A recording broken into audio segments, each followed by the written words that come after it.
Siyempre, hindi pa rin to iintindihin ng mga nasa paligid na itong si Sara Duterte, ng mga DDS.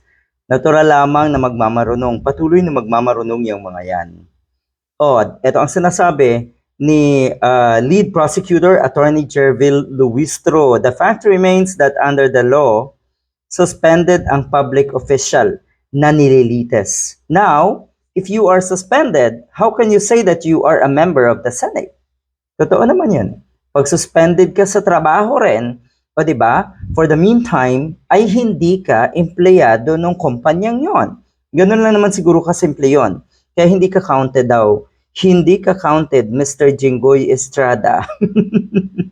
Kasi ang ginigit na doon si Jinggoy, until a final and binding ruling is rendered, any assertion that I have been stripped of the authority to discharge my constitutional duties as a senator judge is premature daw and baseless. Naku, mukhang walang habol dito itong si Jinggoy Estrada, kasi nga ang sinasabi from 16 na boto para mapatalsik nga si Sara Duterte dahil sa pagkakasuspende ni ni Jinggoy Estrada, at si Bato naman ay nagtatago sa batas, abay posibleng bumaba daw ito sa 14 boto na lamang para mapatalsik etong si Sara Duterte at tuluyan na nga na maban.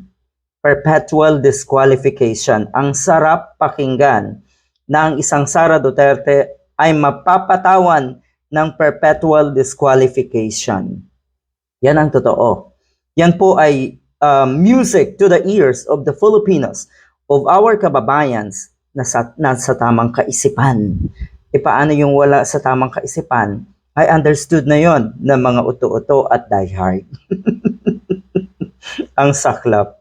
Napakasaklap. So anong mangyayari? Nako, hindi malayo itong 40. Hindi mahirap makuha itong 14 na boto na ito. Kasi nga, may nababalita na 2 o 3 pa ay lilipat na rin sa majority block na pinamumunuan ngayon ni Senator Win Gatchalian.